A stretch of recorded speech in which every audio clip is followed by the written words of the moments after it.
اعوذ باللہ من الشیطان الرجیم بسم اللہ الرحمن الرحیم الحمد للہ رب العالمین وسلام علی عبادہ الذین اصطفی درود بر محمد و آل محمد اللہم صلی علی محمد و آل محمد۔ آج ماہ رمضان کی 18 تاریخ ہے 1445 ہجری 29 مارچ 2024۔ تقریباً روز ہم لوگ ایک آیت پہ گفتگو کرتے ہیں، اسی کے ارد گرد بات ہوتی ہے۔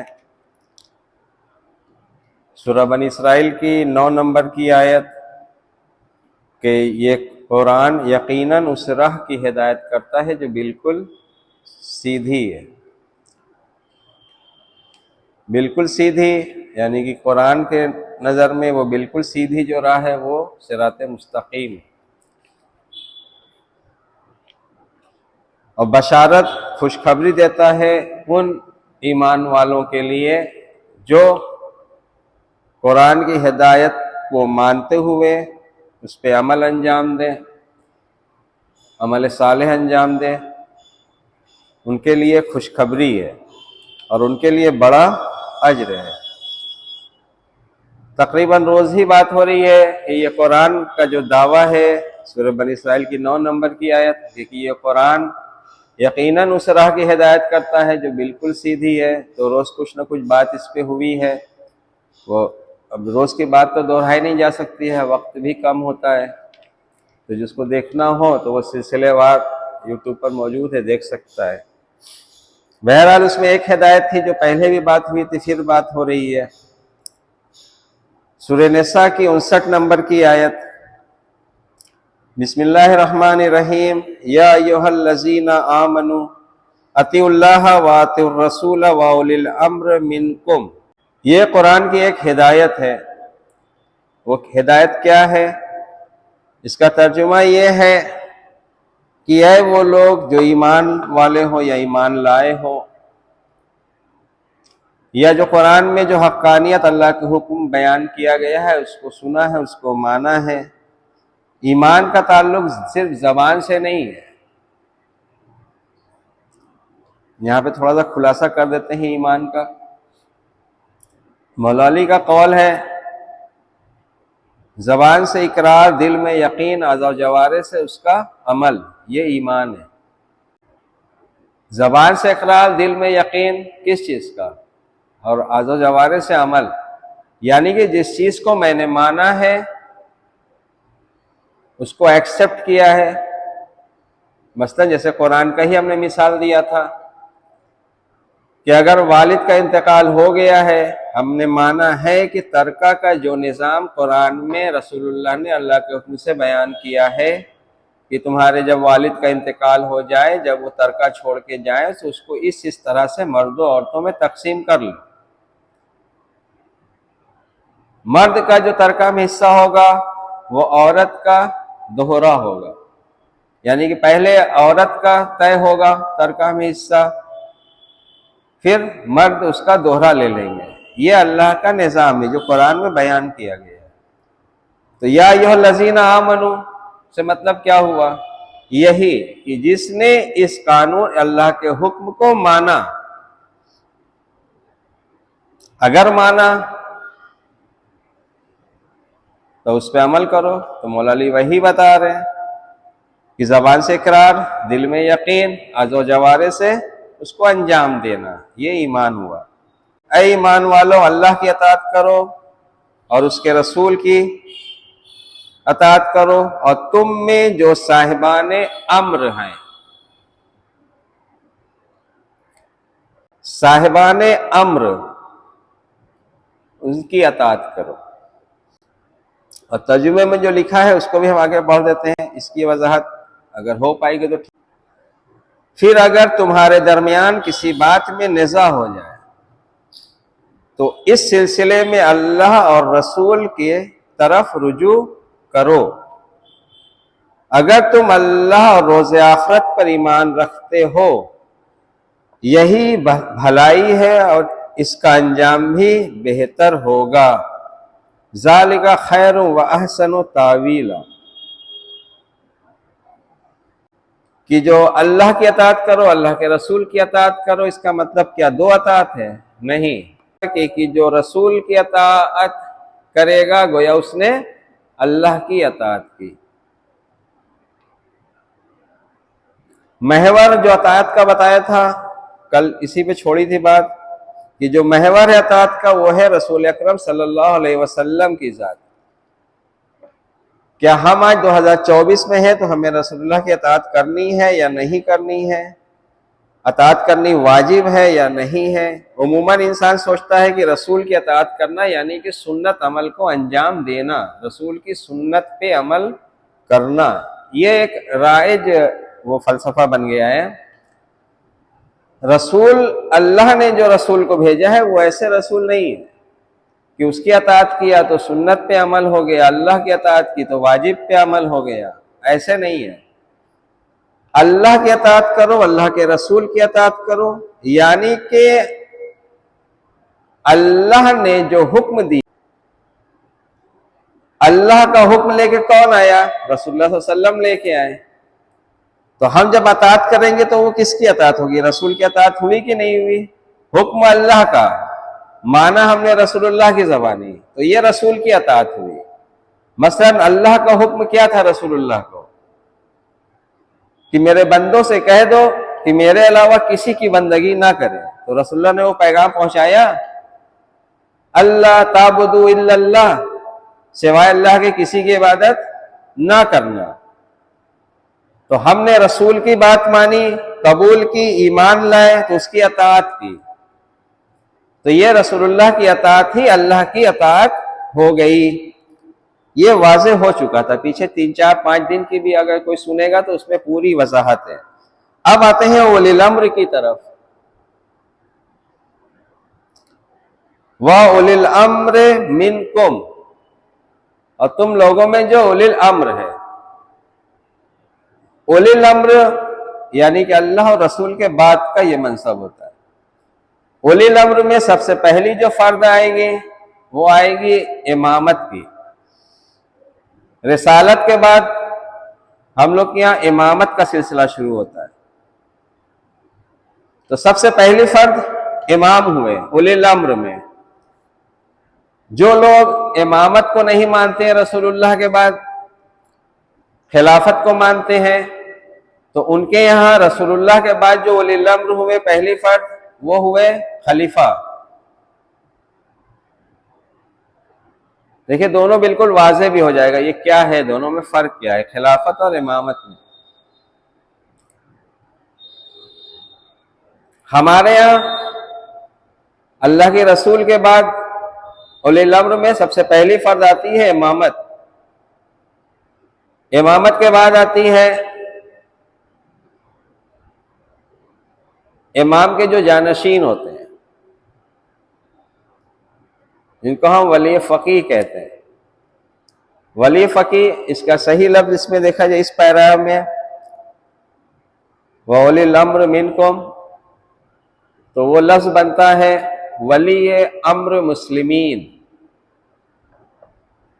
جیسے آج خامنئی صاحب کو ہم لوگ ولی امر مسلمین مانتے ہیں، یہ امام کے نائب ہیں۔ کیا ہر مرجع ولی امر مسلمین ہوتا ہے؟ نہیں، ہر مرجع ولی امر مسلمین نہیں ہوتا ہے۔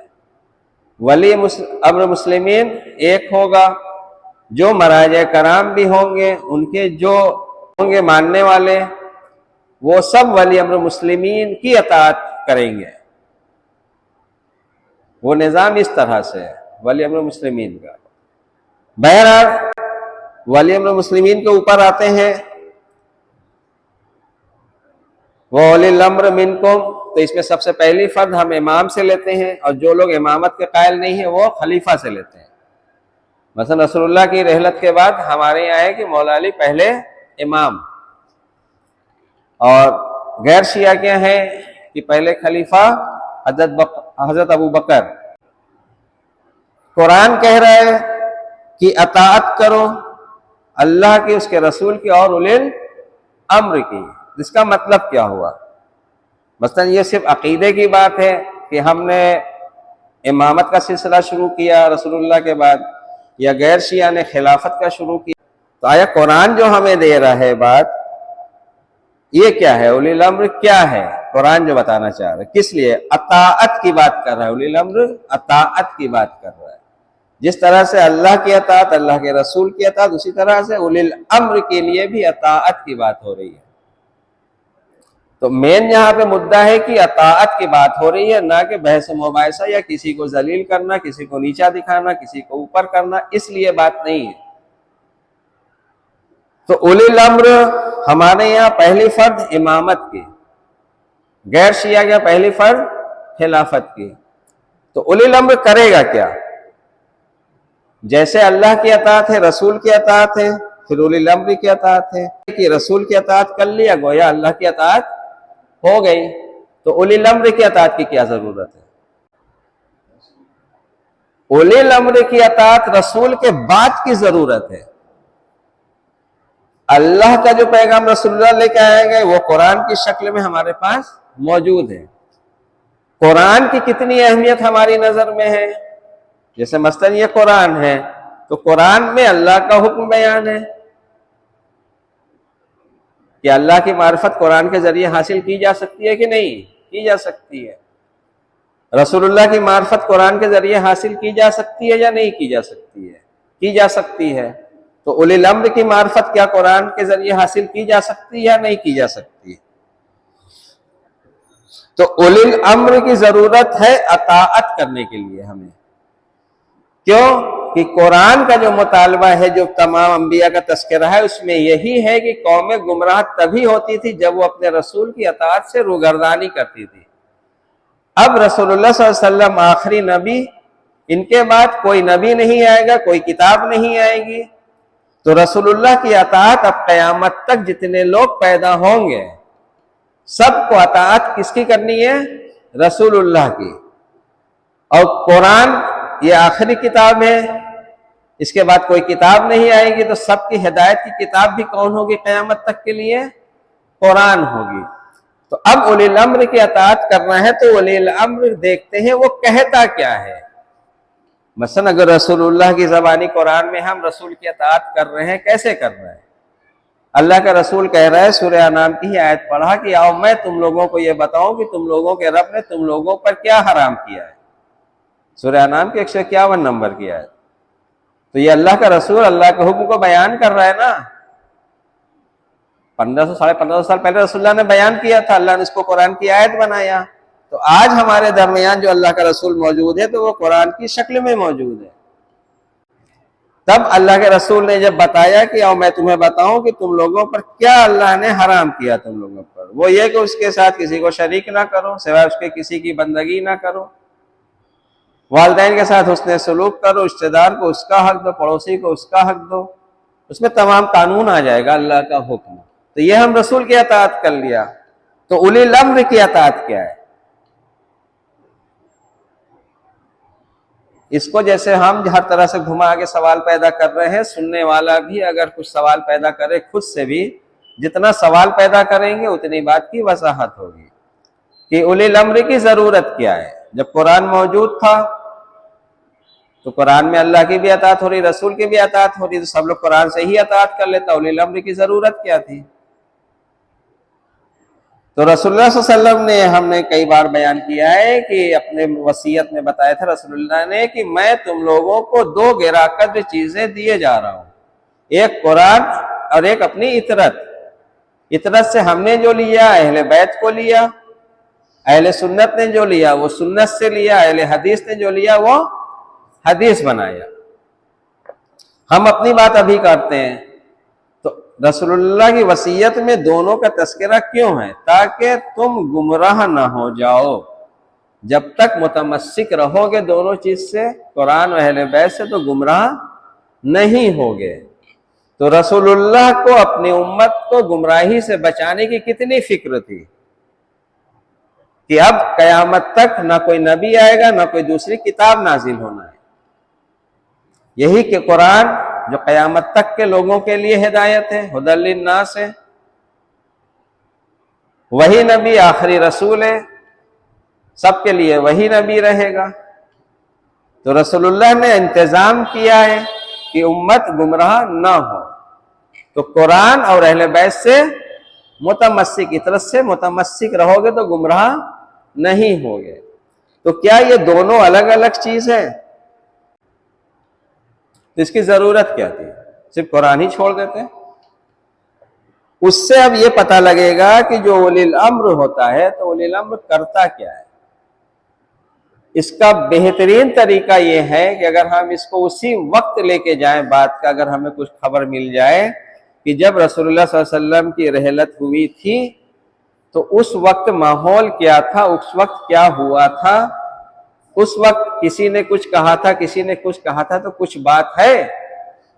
تو میرے سامنے میرے علم میں جو بات آئی، جو تاریخ بتاتی ہے، جو ہم نے پڑھا ہے، جو سنا ہے، سننے میں بہت سا غلط بھی ہوتا ہے، جو ہم نے پڑھا ہے وہ رسول اللہ کی رحلت کے بعد 2 واقعہ ہمیں ملا۔